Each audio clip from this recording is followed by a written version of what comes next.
Hey, we are looking at Galatians 5:22, the fabulous array called the fruit of the Spirit, the 9 fruit of the Spirit. You might have committed them to memory by now because we've been on them for a few days. But the fruit of the Spirit is love, joy, peace, patience, kindness, goodness, faithfulness, gentleness, and self-control. Against such things there is no law. These are the 9 fruit of the recreated human spirit. God is spirit, and those who worship him must worship in spirit and truth.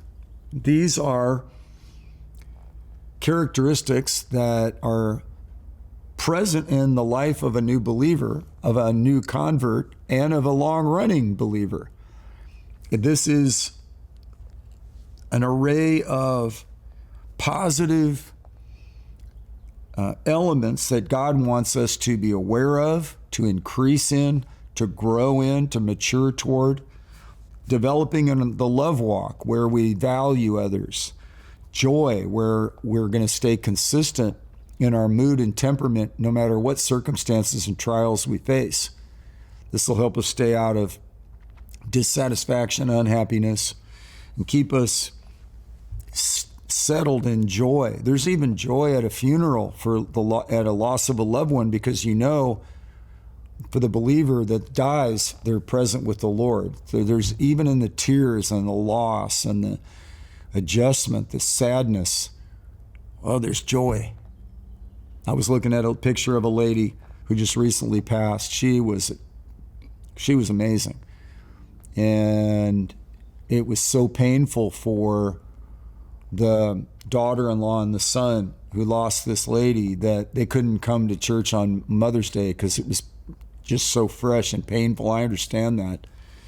But yet there's still joy in them because they know she's present with the Lord. She's reunited with her husband. She's experiencing the most wonderful kingdom of heaven.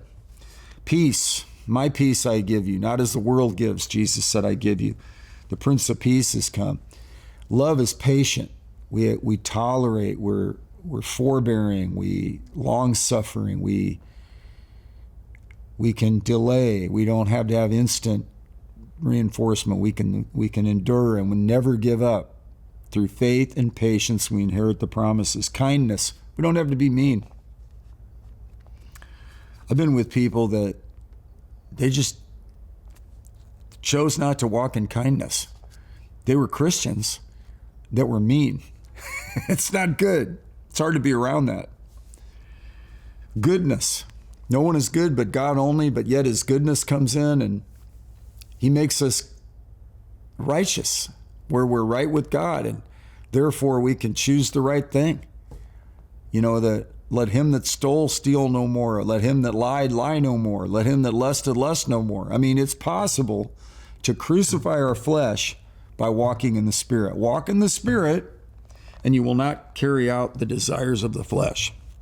And there's a whole lot of that in the beginnings of this chapter, and it's very helpful.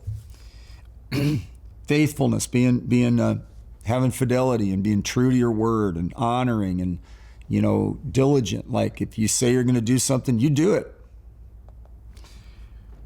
And gentleness.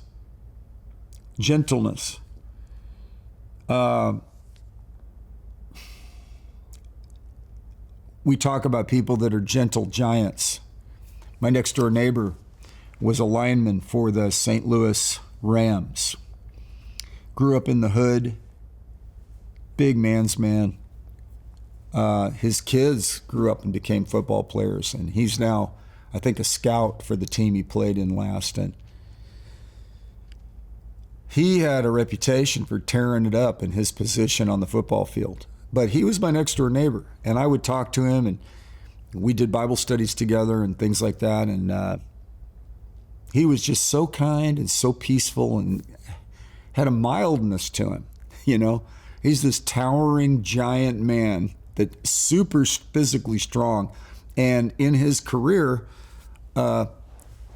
just brutal in his skill set, but didn't carry over meanness. He was gentle. He was a gentle giant. I remember in high school, there was a guy named Kevin. He had a brown belt in karate. He was bigger than most of us. He was strong. He was really capable and never picked a fight.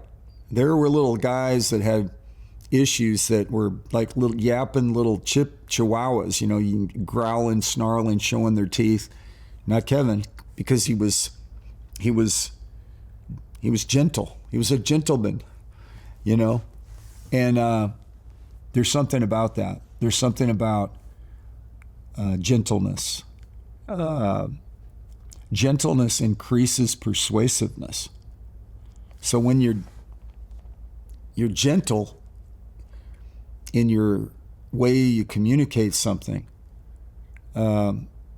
it's not passive, it's not downplayed, it's not namby-pamby or weakling. It's just meekness is not weakness, it's power under control. Jesus was meek and gentle of heart. He was a powerhouse. And you and I can be too. So I want to encourage you to cultivate the fruit of gentleness. Be gentle in everything you do. God bless you.